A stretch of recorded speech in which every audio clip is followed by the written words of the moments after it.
الله أكبر الله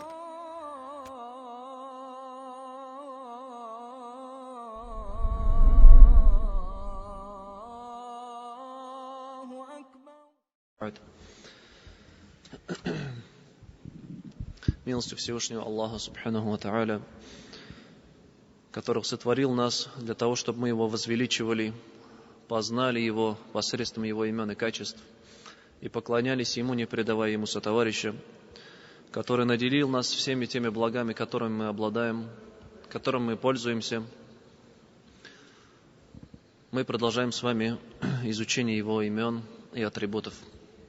На прошлом уроке мы с вами прошли имя Аллаха Субхану ва Тааля, указывающее на величие Творца Аль-Кабир. Сегодня же продолжим и пройдем такое же имя по значению, но уже которое звучит как Аль-Азим. Аль-Азим — это также имя, которое указывает на величие Аллаха Субханаху ва Тааля. Азим образуется от арабского глагола азума — быть большим, быть великим. Так же, как кабир — великий, большой, также аль-азим — великий, большой. То есть эти имена, они у нас являются похожими по смыслу. Даже некоторые, есть мнение даже некоторых ученых, хотя оно и слабое, скажем, то, что в намазе вместо Аллаху Акбар можно говорить Аллаху А'азам. Есть такое мнение. Аллаху Акбар мы говорим, и говорят, можно говорить Аллаху А'азам, то есть потому что у них смысл, говорят, один. Это имя Аль-Азим у нас в Коране приходит в 9 аятах. В суре Аль-Бакара, в том аяте, который является наивеличайшим аятом книги Всевышнего Аллаха Субханаху ва Тааля, который мы читаем после каждого намаза. Этот аят все мы знаем, это имя приходит. Что это за аят? Аятуль Курси, да. Аятуль Курси, в конце которого мы говорим «Валя яудуху хивзухума ва хуаль алийюль азим». И не обременяет его сохранение их, то есть речь идет о небесах и земле. Аллаха Субхану ва Тааля это не обременяет, и это ему не сложно. «Ва хуаль али», он аль-али, и он аль-азим. И в суре Аль-Вакиа Аллах Субхану ва Тааля говорит «Фасаббих бисми раббикаль азим». Фасаббих, то есть очищай твоего Господа от всякого недостатка, бисми раббика, именем твоего Господа аль-азим. Именем твоего Господа аль-азим. И что же означает имя аль-азим в отношении Аллаха Субханаху ва Тааля? Ученых касательно этого имени есть множество высказываний. Приведем некоторые из них. Одни сказали, что азим — это тот, которого возвеличивают его творение. Аль-азим — значит, это тот, которого возвеличивают, и который заслуживает того, чтобы его возвеличивали. Другие же сказали то, что, говоря Аллах про себя, что он аль-азим, тем самым он описывает себя этим качеством, описывает себя качеством величия. Описывает себя качеством величия. Другие сказали, как ученый Аз-Заджаджи, языковед, знаток науки Наху, живший в 950-х годах, он говорит, аль-азим, он тот, который обладает величием. Он тот, который обладает величием и властью.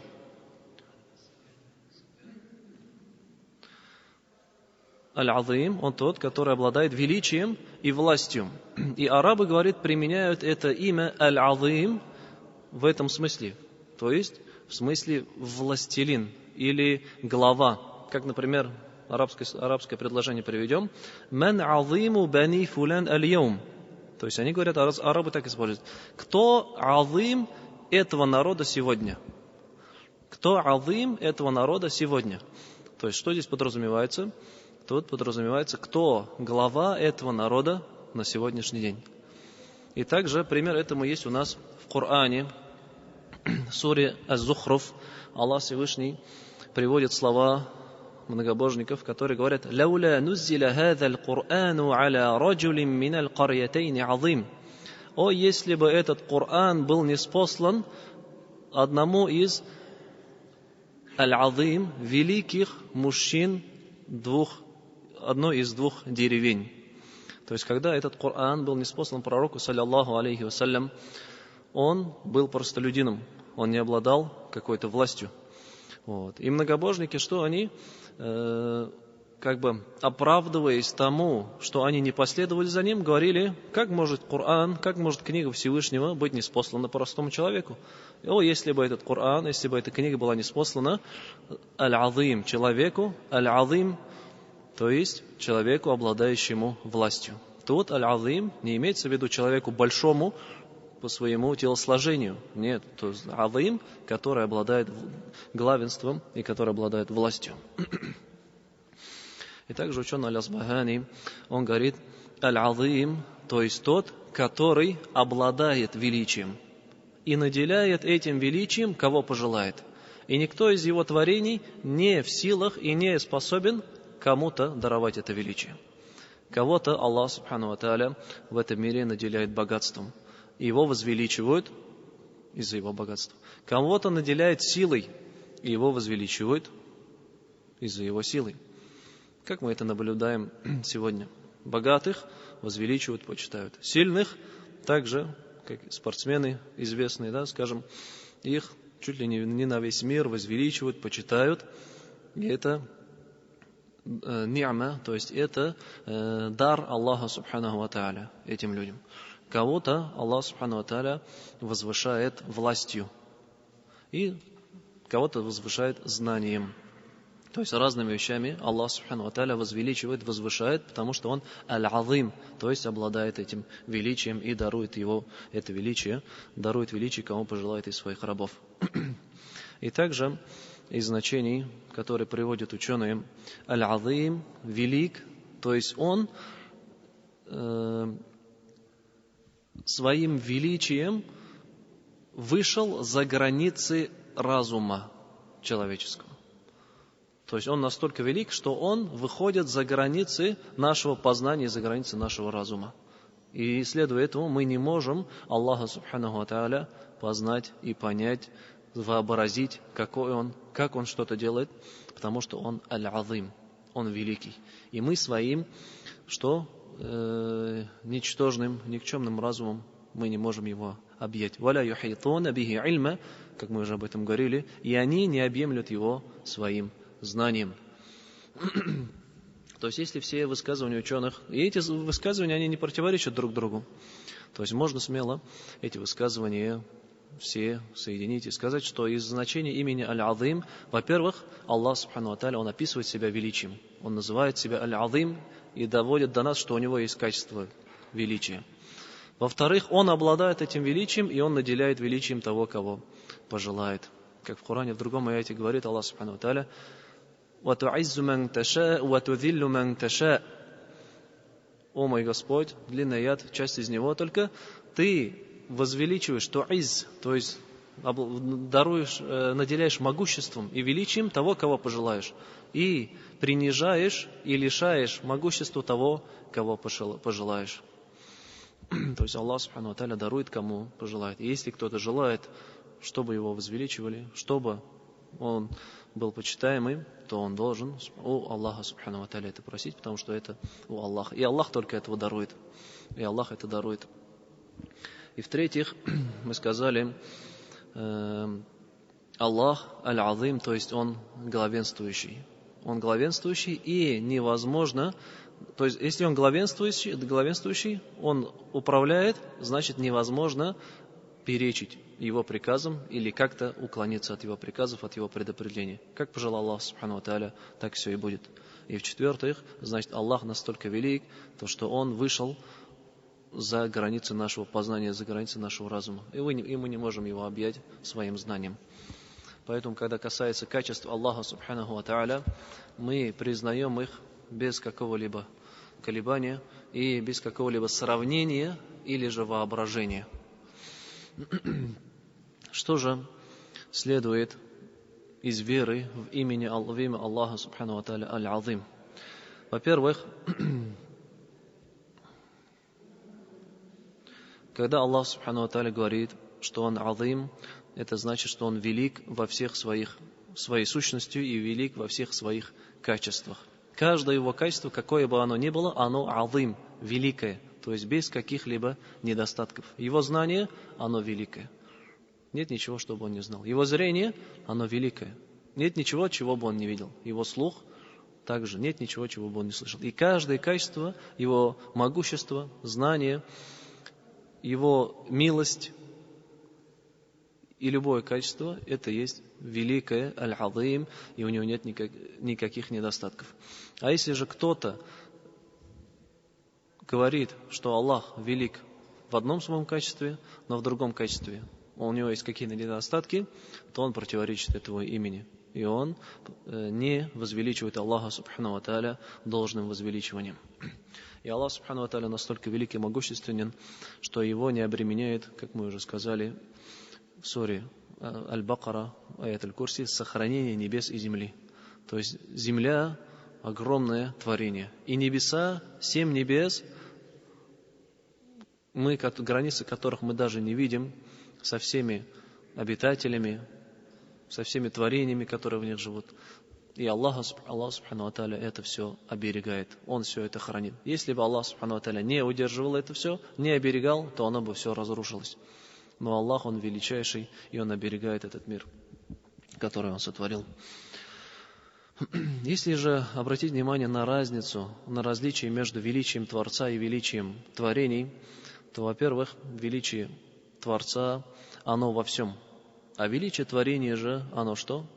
Оно может быть только в чем-то. И то оно неполноценное. Человек может быть богатым, но при этом у него остальные качества страдают. Он может быть знающим, но при этом у него нет других качеств. Он может быть сильным, но у него нет разума, у него нет знания, у него нет богатства. То есть человек, каким бы он ни был, он не может полноценно и всесторонне быть великим. Аль-Азим.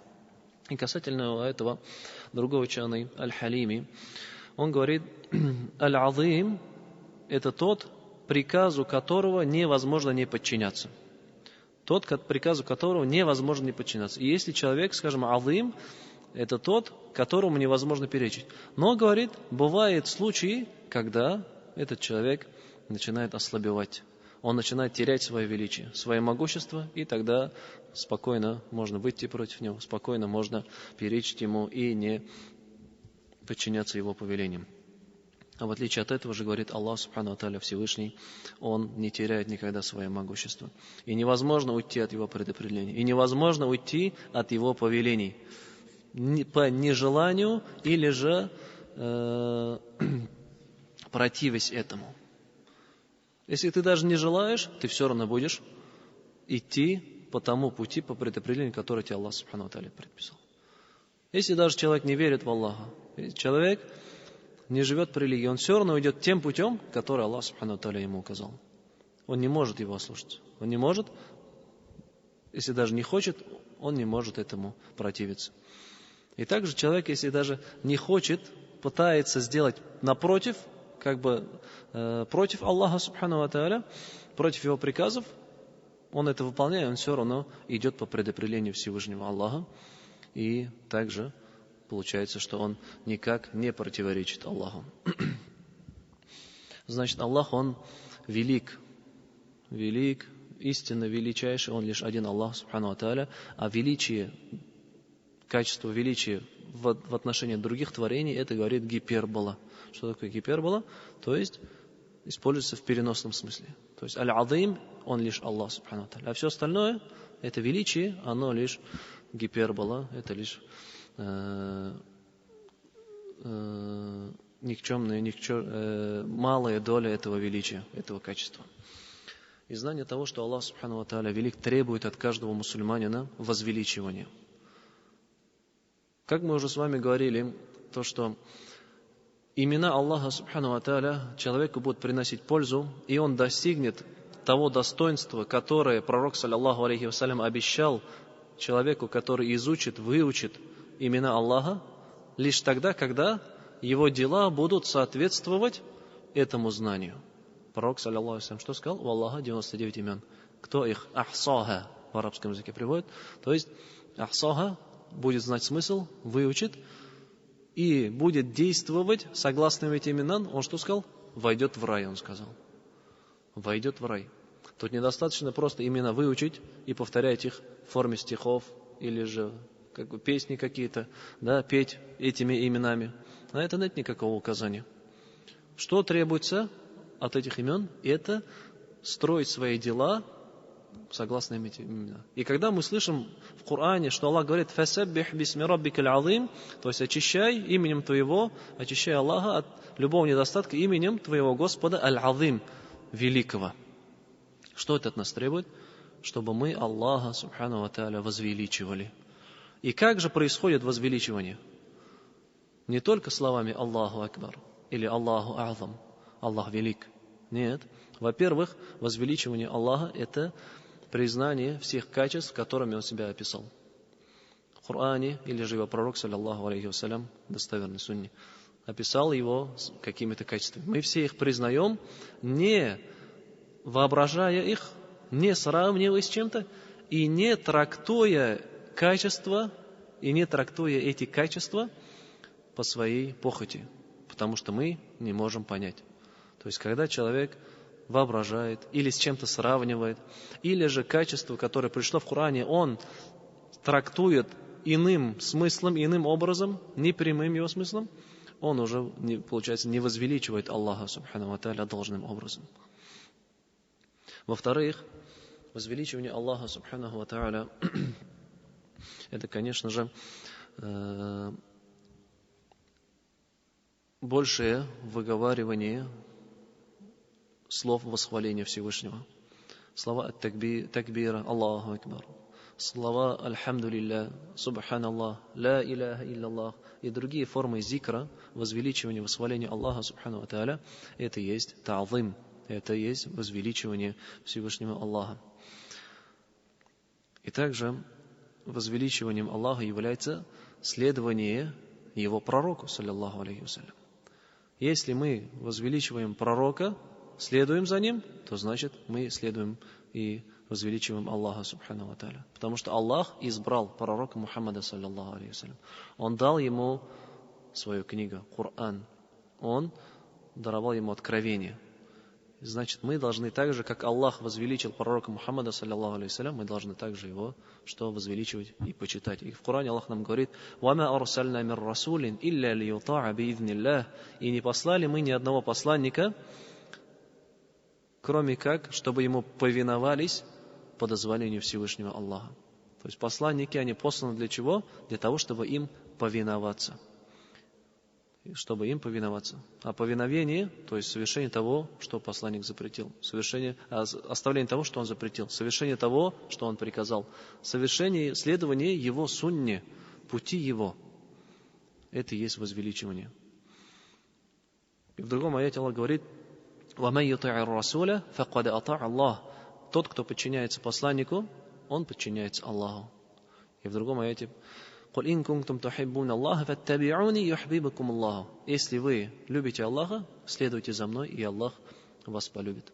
То есть все эти аяты указывают на то, что каждый мусульманин должен ставить себе в пример пророка, саллаллаху алейхи вассалям, и следовать тому пути, который он указал, очищая этот путь от каких-либо новшеств, нововведений, которые ведут лишь к заблуждению. Следовать лишь тем путем, который он нам указал, и стараться выполнять это максимально по своей возможности.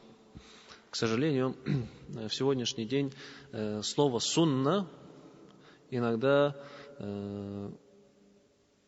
переходит в смысл «можно и оставить». Да, то есть зачастую люди спрашивают: это сунна или что это? С какой целью? Чтобы узнать, а можно ли это деяние не совершать. И это ли есть большое упущение и указание на слабость веры сегодняшних верующих, сегодняшних мусульман. Раньше что делали сподвижники пророка, саллаллаху алейхи вассалям, и поколения, которые были близки к ним, они хотели узнать сунна это действие или нет. Для чего? Чтобы это совершить. Потому что если это сунна, значит за эту сунну полагается великая награда. Потому что за следование за пророком, саллиллаху алейхи вассалям, это есть великая награда. И кто за ним следует, юхбибакум Аллах, Аллах его вас полюбит, Аллах его полюбит. И поэтому вот это понятие, что нужно его с ним бороться. Нужно бороться и искать сунну для того, чтобы ее выполнять, а не для того, чтобы можно было ее оставить или же можно было ее не выполнять. И в другом аяте Аллах Всевышний говорит: «Литу'мину биллахи ва расулихи ва ту'аззируху ва туаккируху», для того, чтобы вы уверовали в Аллаха и Его посланника и почитали Его и уважали. Почитали посланника и уважали посланника пророка, саллиллаху алейхи вассалям. Каким образом? Конечно же, следуя его сунне, не убавляя и не прибавляя ничего лишнего, новшества и бид'аты.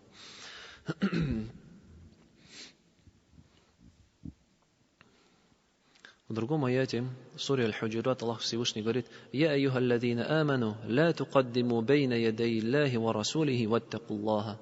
О те, которые уверовали, не опережайте Аллаха и Его посланника, и бойтесь же Аллаха. Не опережайте Аллаха и Его посланника, то есть не опережайте повеление Аллаха, Его слова. Ничьими не ставьте перед этими словами, перед Его повелениями, ничьи другие повеления. Каким бы этот человек ни был, какое-то повеление это не было бы великим, если оно противоречит Аллаху субхану ва тааля и противоречит пророку, саллиллаху алейхи вассалям, то это что? Должно отбрасываться. Должно отбрасываться. И это не выполняется. И возвеличиванием Аллаха субхану ва тааля является веровать в Его книгу, исследовать этой книге и строить свои положения и выявлять хукмы, выявлять положения, основываясь на этой книге. Потому что Аллах субхану ва тааля сказал: «Варадиту лякум аль-ислама дина», и я был доволен вами исламом как религией. То есть ислам, основа ислама это Коран и сунна пророка, саллиллаху алейхи вассалям, это есть основа.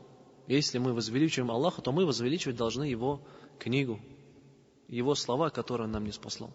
Если же Коран, он оставляется, он не читается, или читается, но при этом с ошибками какими-то множественными, большими, теряется при этом смысл, или же читается, но не действуется согласно этому Корану, то тогда это не есть возвеличивание Аллаха субхану ва тааля. Ты оставил Его книгу, которую Он ниспослал для тебя, для каждого из нас.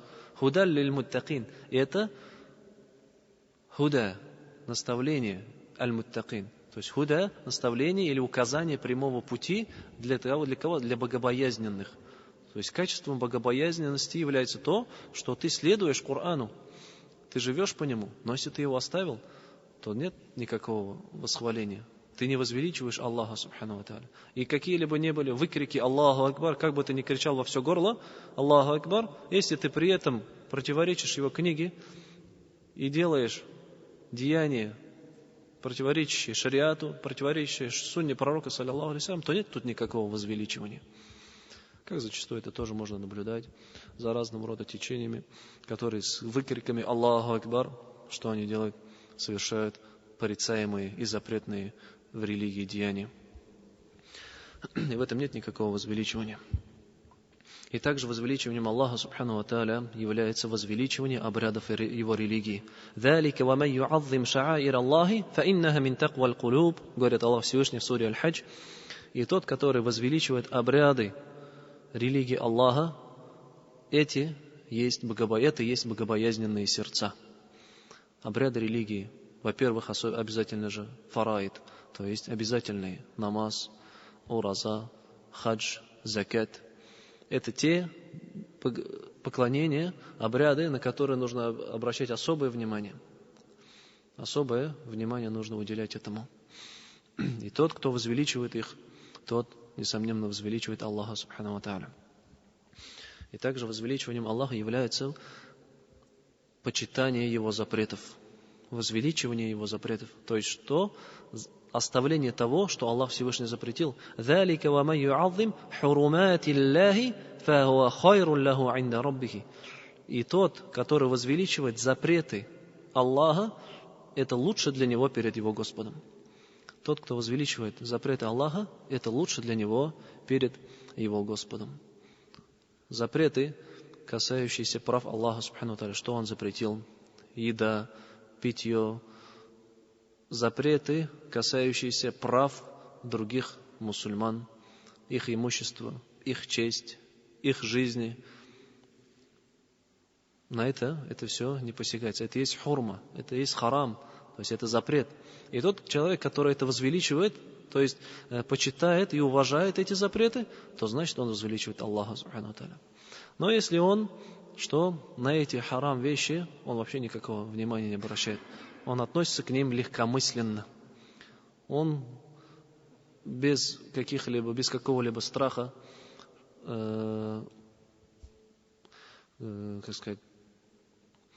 нарушает права людей, нарушает права своих братьев, их честь, их достоинство, их имущество, обманывает, лжет и нарушает запреты Всевышнего Аллаха субханаху ва тааля, то он не возвеличивает Аллаха. И как бы он ни кричал Аллаху Акбар, это что? Нет в этом никакого возвеличивания. Хурма, то есть также харам, это жизнь. Жизнь, это и есть харам, запрет на жизнь. И величайшим грехом является, что? Забирать жизнь чью-то без права на это. И при этом тут можно пример привести. Люди, которые с криками Аллаху Акбар, что? Врываются в толпу людей, среди которых есть женщины, среди которых есть невинные дети, и при этом, что? Взрывают себя. То есть они, во-первых, сами на себя руку наложили, а это Аллах субхану тааля запретил. Его жизнь запретна. «Валя тaqатулю анфусакум», не убивайте самих себя, говорит Аллах субхану тааля. «Валя тульку биайдикум иля тахлюка», то есть «ля тульку биайдикум иля тахлюка», это так говорит Аллах Всевышний, то есть не приводите к гибели себя же своими руками. Это запретно. И тот, который убьет себя, ему уготовано страшное наказание в аду. То есть, во-первых, он посягнул на хурма, на харам своей жизни, и также посягнул на харам жизни других людей. Но при этом он что кричит? Он кричит Аллаху Акбар во все горло. И разве есть в этом возвеличивание Аллаха? То есть это есть противоречие.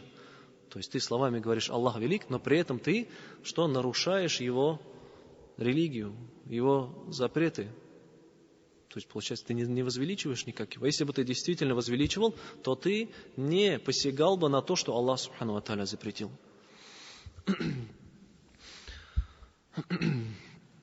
То есть, вот оно, оказывается, возвеличивание Аллаха субхану ва тааля, каким должно быть. То есть, это действительно сердцем, языком и телом возвеличивание его религии. Возвеличивание повелений, возвеличивание, почитание запретов. Следование сунне пророка, саллаллаху алейхи вассалям, не прибавляя ничего туда, никакие новшества, и не убавляя эту сунну так, как тебе пожелается, если это сильная и установленная сунна. И что же тут еще хочется сказать? Аллах субханаху ва тааля, Он аль-азим, и, несомненно, те, которые поклоняются и возвеличивают что-то помимо Аллаха субханаху ва тааля, они являются наизаблудшими людьми. Они являются наизаблудшими людьми, ведь они поклоняются и просят у тех, которые не обладают величием, которые не обладают могуществом. Камни, деревья, изваяния, рисунки, или будь то даже люди живые или мертвые, которые уже сгнили, в могиле лежат. И люди приходят и обращаются к ним с мольбами и просят у них, как он может тебе даровать что-то, как он может тебе даровать счастье, или же богатство, или же детей, если он сам уже сгнил, и он сам себе не может помочь в могиле. Но при этом люди, они идут и просят у них. И в отношении этого Аллах субхану ва тааля предостерегает и говорит: «Худуху фагуллух, thumma аль-джахима саллух, thumma фи сильсилатин зар'уха саб'уна зира'ан фаслукух, иннаху кана ла ю'мину биллахи аль-азим». Возьмите его, говорит Аллах субхану ва тааля, и киньте его в ад. киньте его в аль-джахим, в ад, в адское пламя, и затем нанести его на цепь длиною в 70 локтей. Нанести его на цепь длиною в 70 локтей. «Иннаху кана ла ю'мину биллахи аль-азим». Поистину, он не веровал в Аллаха Великого. Он не веровал в Аллаха Великого, Аль-Азима. И каждый, кто в этом мире возвеличивает кого-то помимо Аллаха, Субхану ва Тааля, его ждет вот это наказание. Его ждет вечное пламя в аду и гнев Всевышнего Аллаха, Субхану ва Тааля, за то, что он возвеличивал то, что не заслуживает возвеличивания и не обладает качеством величия, и отстранился и отдалился от истинного великого Аллаха, Субхану ва Тааля. И как мы знаем, Аль-Азим — это возвеличивание Аллаха, Субхану ва Тааля. Мы также произносим в каждом намазе в состоянии рукуа. И это также является, что обязательной частью намаза. И пророк, саллаллаху алейхи вассалям, нам сказал: воистину, мне было запрещено читать Коран в состоянии рукуа и в состоянии саджда. Мне запрещено читать Коран в рукуа и в саджда. Что касательно рукуа, то фа'аззиму фихи ар-рабб, возвеличивайте в нем Аллах, Господа. Субхана раббияль азим, мы говорим. То есть пречисно мой Господь аль-азим, великий. И вот эти слова, которые мы произносим в рукуа, тоже нужно произносить осознанно. То есть мы действительно перед Аллахом, Субхану ва Тааля, склонились, и мы говорим подобные слова. Субхана рабби аль-азим. Пречист мой Господь аль-азим, величайший. То есть ты, о Аллах, ты велик. Я же никчемный. Я твой раб. Я перед тобой склонился. Я повинуюсь тебе. Я тебе подчиняюсь. И нет никого подобного тебе. И нет никого наряду с тобой. То есть, когда вот эти слова произносятся, нужно вкладывать в них, что? Свою душу. И тогда, иншаллах, в намазе у нас будет хушуа. То есть, если понимать эти слова, эффект, и смиренность в намазе совсем другая. Субхана раббияль азим. Это величайшие слова восхваления Аллаха, Субханаху ва Тааля. На этом завершим сегодняшнюю лекцию. Сараулар Барма. Вопросы есть?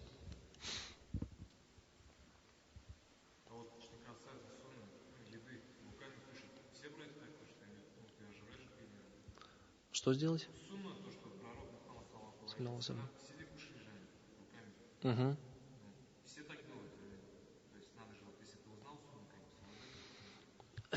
Тут есть сунна, есть обычай. И тут нужно разделять. Тут нужно понять, это являлось обычаем, или же это являлось сунной. Вообще в то время кушали чем-то, камень руки. Возможно, то есть надо изучать эти вопросы. Или, например, ношение длинных волос. Такие есть, то есть есть вопросы. Пророк, саллаллаху алейхи ва саллям, носил длинные волосы. Но также в то время и другие носили. Те же многобожники также носили длинные волосы. То есть тут нужно уметь разделять, что есть сунна, что есть обычай. Но... Да. То есть надо узнать, да, что это. Ну и вообще, если даже такое действие, как есть руками, если ты делаешь это для того, что с намерением, как сказать, быть похожим на пророка, саллаллаху алейхи ва саллям, ты за это получишь награду, иншаллах. Ты за это получишь награду. Но некоторые сунны, вот такие вот, скажем, поедания руками, тоже нужно от места и времени выполнять, опять-таки. То есть оно будет уместным в этом времени. То есть от того, что ты здесь его сейчас оставишь, скажем, от этого не будет вреда тебе. Но, может, если ты будешь выполнять по ней действия, то может быть вред религии и давату в целом. Как, например, ты пришел на какой-то маджлис, да, там все подготовили красиво, а ты, то есть все с ложками красиво, культурно кушают, а ты пришел и что? Руками. То есть у нас, скажем, в нашей же стране, в нашем народе это народ не привык. И это, наоборот, может сделать, проявить негативный эффект. Это может человека оттолкнуть от религии. Так ведь? Да.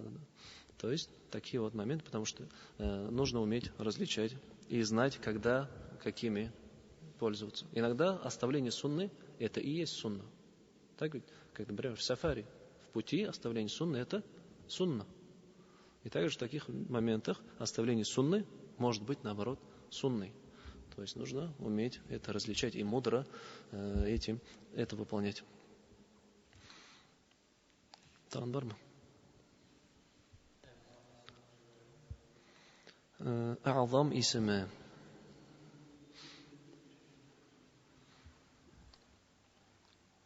А'зам. Скорее юк. Я едib айта алмайм. А'зам ол наивеличайший. А ол бара тик Аллах Субхану ва Тааля гына безнең. Поэтому это имя нужно сторонить. То есть людям этим именем не стоит нарекаться.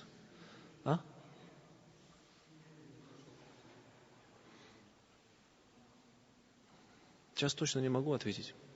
Но на первый взгляд, то, что лучше, это имя, да, поменять. Потому что когда пророку, саллиллаху алейхи вассалям, один случай был, одного человека звали Абуль-Хакам. То есть один человек в народе был известен как Абуль-Хакам. Что это значит? То есть владыка аль-хукма, аль-хикма, владыка мудрости и владыка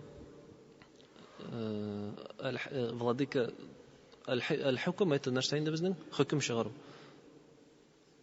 Да, как бы судья, владыка судьи, можем сказать. И тогда пророк, саллаллаху алейхи ва саллям, сказал, почему тебя так называют? Он сказал, меня так называют, потому что, когда люди между собой повздорили, они ко мне приходят, и я вывожу им решение. И поэтому они ко мне приходят, и поэтому назвали меня Абуль-Хакам, то есть отцом мудрости и судейства. И тогда пророк, саллаллаху алейхи ва саллям, сказал, пусть тебя так не называют, потому что Аллах, Он Аль-Хакам. То есть Аллах, Его имя Аль-Хакам. Поэтому пусть тебя так не называют. И поэтому Аль-А'зам, это, наверное, тоже из категории этих имен, потому что это наивеличайший. Аллах, Он наивеличайший, и нет никого подобного Ему. Ладно было бы просто Азим, потому что Азим, человек может быть Азим, как мы сказали, в чем-то. И то по мере как бы своего уровня. Как, например, человек тоже аль-алим может быть, алим, знающий. И в Коране Аллах Субхану ва Тааля называл алим людей, творения. Но при этом это алим не на такой же степени, как Аллах Субхану ва Тааля алим. И также азим не такой же степени, как Аллах азим. Но а'зам это уже вообще величайшая степень. То есть он наивеличайший а'зам. Таким именем нельзя называться, не стоит. Если таким назван, то лучше поменять. Такое. Молдома. سبحانك اللهم وبحمدك أشهد أن لا إله إلا أنت سبحانك اللهم وبحمدك أشهد أن لا إله إلا أنت سبحانك اللهم وبحمدك أشهد أن لا إله إلا أنت سبحانك اللهم وبحمدك أشهد أن لا إله إلا أنت سبحانك اللهم الله أكبر الله